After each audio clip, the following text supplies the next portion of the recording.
एक जमाने की बात है। एक बहुत ही दूर दराज और खूबसूरत इलाके में एक शानदार घर हुआ करता था। उस घर में एक ताजिर रहता था। दौलत और शोहरत की उसे कोई कमी नहीं थी। हर आसाइश, हर आराम उसके कदमों में बिछा हुआ था। मगर कुछ ही अरसा पहले उसकी प्यारी बीवी का इंतकाल हो गया था। अब उस ताजिर की जिंदगी में बस एक ही साथी बची थी, तन्हाई। वो अक्सर अपने आलीशान घर के बड़े कमरों में उदास बैठा रहता, दीवारों को घूरता, जैसे उनमें अपनी गुमशुदा खुशियों को ढूंढ रहा हो। जिंदगी से जैसे सारे रंग, सारी रौनकें गायब हो चुकी थीं। एक शाम सूरज डूब रहा था। फजा में एक अजीब सी खामोशी फैल गई थी। ताजिर अपने कारोबार से फारिग होकर थका हारा घर वापस आ रहा था। रास्ता सुनसान था, लेकिन अचानक उसे किसी नन्ही जान के रोने की आवाज सुनाई दी। आवाज ऐसी थी जैसे कोई बहुत तकलीफ में हो। वो रुक गया, दिल बेचैन हुआ और उसने चारों तरफ नजरें दौड़ाईं। कुछ फासले पर एक कचरे का ढेर नजर आया। आवाज वहीं से आ रही थी। ताजिर ने कदम आहिस्ता आहिस्ता आगे बढ़ाए। दिल धक धक कर रहा था। जब वो करीब पहुंचा तो जो मंजर उसने देखा वो नाकाबिले यकीन था। कचरे के बीच एक नन्ही सी बच्ची रो रही थी, छोटी, नाजुक और हद से ज्यादा खूबसूरत। ऐसा लगा जैसे आसमान से कोई परी जमीन पर आ गिरी हो। उसका रोना, उसकी मासूमियत ताजिर के दिल में उतर गई। उसका दिल तड़प उठा और आंखों में नमी तैरने लगी। वो एक लम्हा भी ना रुका, फौरन आगे बढ़ा, बच्ची को उठाया और अपने सीने से लगाकर घर ले आया। बच्ची अभी भी रोए जा रही थी। ताजिर ने नरमी और शफकत से कहा, अरे मेरा बच्चा, तुम्हें भूख लगी है ना? मैं अभी तुम्हारे लिए दूध लाता हूँ। वो जल्दी से किचन में गया, एक साफ सुथरा प्याला लिया, उसमें गर्म दूध डाला और साथ में एक छोटा चम्मच लेकर वापस आया। जैसे ही उसने दूध का पहला चम्मच उस नन्ही बच्ची के मुंह में डाला, एकदम से बच्ची की चीखें बंद हो गईं और उसने इंतहाई मासूमियत से मुस्कुराना शुरू कर दिया। उस एक मुस्कुराहट ने ताजिर की रुकी हुई जिंदगी में जैसे नई रूह फूंक दी। ताजिर की अपनी कोई औलाद नहीं थी, लिहाजा उसने उसे अपनी बेटी बना लिया। अब उसकी बैरिंग जिंदगी में रंगों की बहार आ गई थी। वो उसका ख्याल रखता, उसके नाज नखरे उठाता और उसके लिए हर चीज फराहम करता। उस बच्ची की आमद से ताजिर की जिंदगी में हकीकी खुशियाँ लूट आई थी और इसीलिए ताजिर ने उसका नाम खुशी रख दिया। वो अपनी बेटी से बेहद प्यार करता था। वक्त गुजरता गया और ताजिर ने महसूस किया कि उसे एक माँ की जरूरत है जो दिन रात खुशी का ख्याल रखे। कारोबार की मसरूफियत भी बढ़ती जा रही थी और ताजिर को फिक्र थी कि वो अपनी बेटी को वक्त नहीं दे पाता। चुनांचे उसने ये सोचकर दूसरी शादी करने का फैसला किया। उसकी दूसरी बीवी का नाम साइमा था और उसकी भी पहली शादी से एक बेटी थी जिसका नाम मलाइका था। ताजिर ने सुकून का सांस लिया कि अब उसकी बेटी का ख्याल रखने वाली मिल गई है और वो बेफिक्र होकर अपने काम पर जाने लगा। मगर अफसोस, साइमा का दिल पत्थर का था। ताजिर के सामने तो वो खुशी को बहुत लाड प्यार करती, उसे गोद में उठाती, मगर जैसे ही ताजिर काम पर निकलता, उसकी सारी मोहब्बत सिर्फ अपनी बेटी मलाइका के लिए होती। वो खुशी को बिल्कुल भी तवज्जो न देती थी। वक्त गुजरता गया और जल्द ही दोनों बच्चियां जवान हो गईं। खुशी इंतहाई प्यारी, मासूम और नाजुक थी।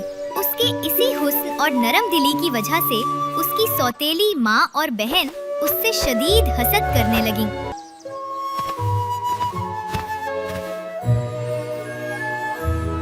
साइमा अपनी बेटी मलाइका को तो आराम और ऐश की जिंदगी देती। मलाइका का काम बस खाना पीना और आराम करना था, मगर गरीब खुशी से घर का सारा काम काज करवाती। यहाँ तक कि वो उन दोनों के कपड़े भी अपने हाथ से सीती थी। साइमा और मलाइका हर तरह से खुशी को तकलीफ पहुँचाती और उस पर जुल्म करती। जब खुशी किचन में काम करती तो खिड़की से एक बिल्ली अंदर आती। वो बिल्ली खुशी की बेहतरीन दोस्त बन गई थी। खुशी उससे अपने दिल की बातें करती और थोड़ी देर के लिए खुश हो जाती, मगर साइमा को ये बात भी बिल्कुल पसंद नहीं थी। एक दिन खुशी बागीचे में पौधों को पानी दे रही थी। साइमा ने उसे प्यार से बुलाया और मीठी आवाज में कहा, मैंने आज तुम्हारे लिए बहुत अच्छा खाना बनाया है, आओ आकर खा लो। खुशी हैरान थी ये जिंदगी में पहला मौका था जब उसकी माँ ने इतनी नरमी से बात की थी।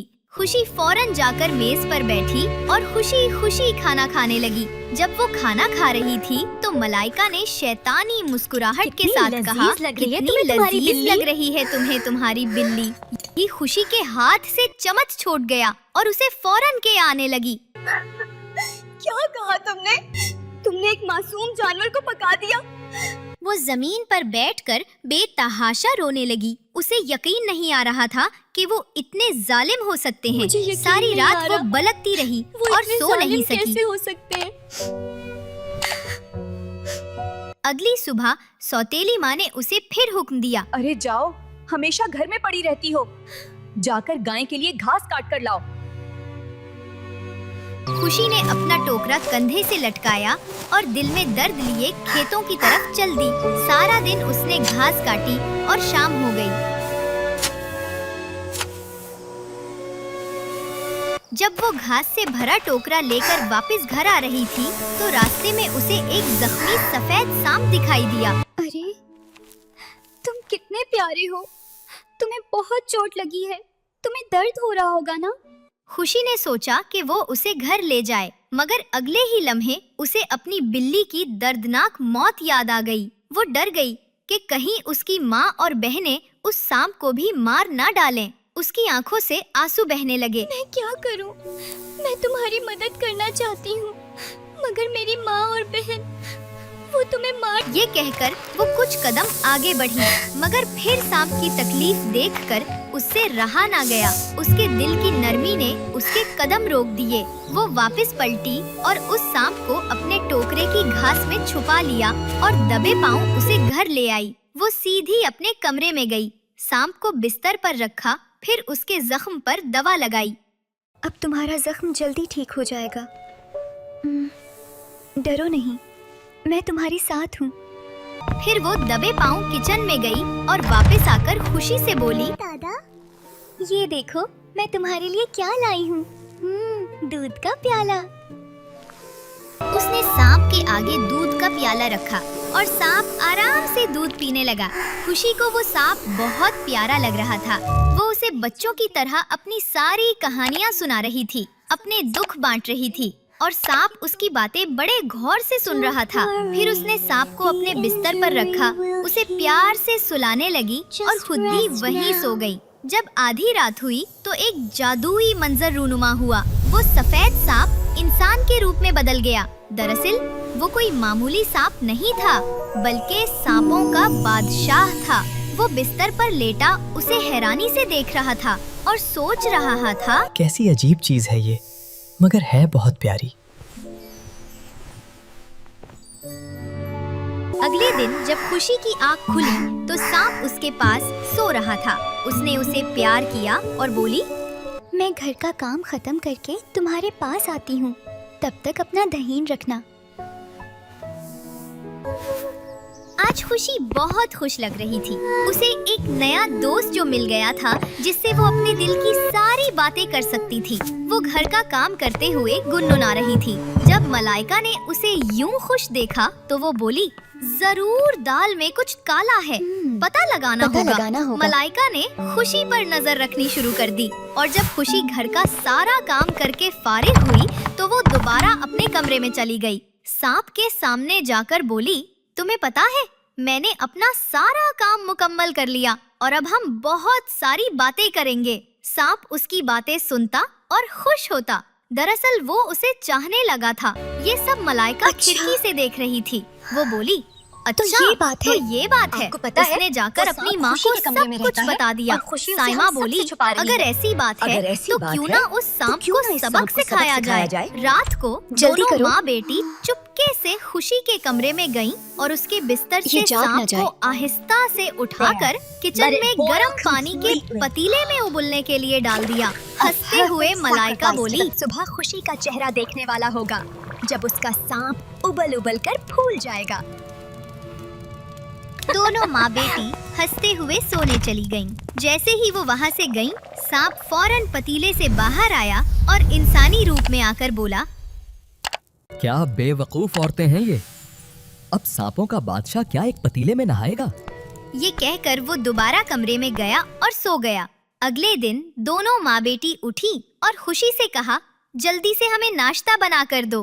खुशी जल्दी से किचन में गई, खाना बनाया और उन दोनों को दिया, मगर वो चेहरे से बहुत खुश लग रही थी।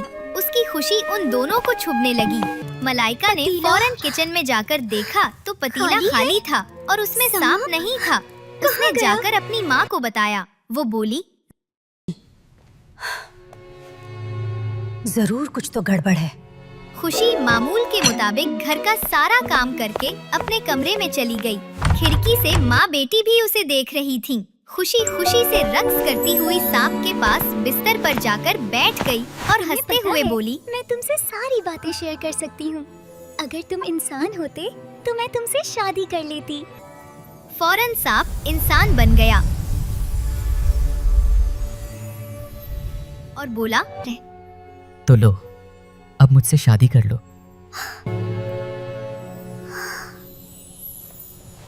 तुम एक इंसान कैसे बन गए? तुमने ही तो बोला था कि अगर मैं इंसान हुआ तो तुम मुझसे शादी कर लोगी। लेकिन मैं तो एक इंसान हूँ और तुम एक सांप। मैं तुमसे कभी शादी नहीं कर सकती, लेकिन तुमसे दूर भी नहीं रह सकती।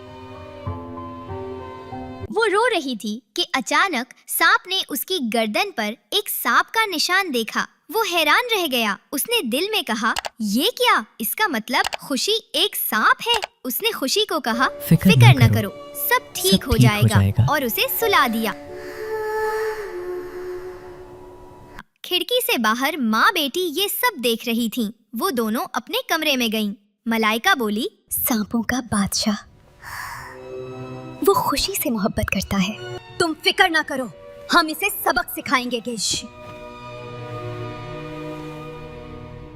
दूसरी तरफ खुशी सो चुकी थी।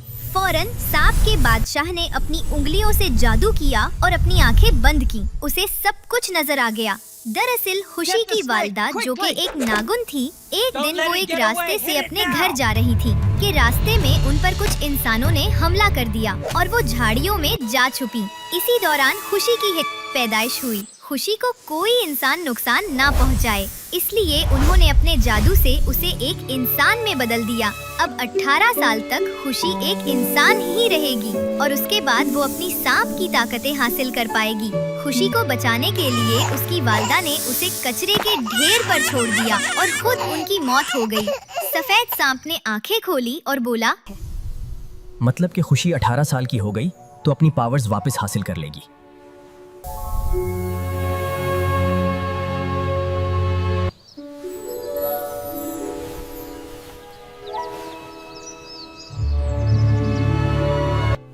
देखो, तुम मुझे ऐसे ना देखो। क्यों? इसमें कोई बुराई है? क्योंकि तुम नामुहर्रम हो। ये नामुहर्रम क्या होता है? नामुहर्रम यानी तुम्हारी मुझसे शादी नहीं हुई, तो तुम मुझे ऐसे नहीं देख। अच्छा, ऐसे बोलो कि तुम मुझसे शादी करना चाहती हो। मैंने ऐसा कब बोला? सांप बादशाह मुस्कुराने लगा। खुशी जल्दी से खाना बनाने किचन चली गई। मुलाइका और साइमा खाने की मेज पर इंतजार कर रही थीं।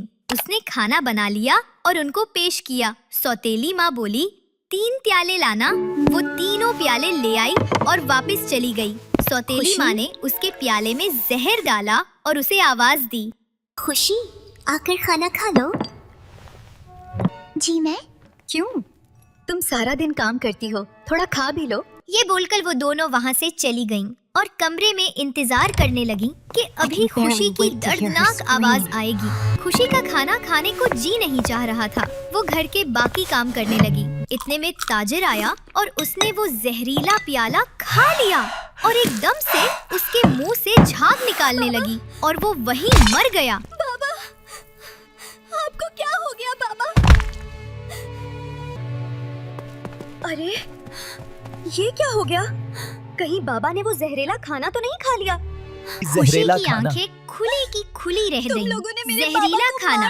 वो समझ गई कि उसे मारने की कोशिश में उन दोनों ने उसके प्यारे बाबा को मार दिया। ताजिर ने खुशी की गोद में अपनी आखिरी सांसें ली और हमेशा हमेशा के लिए आंखें बंद कर ली।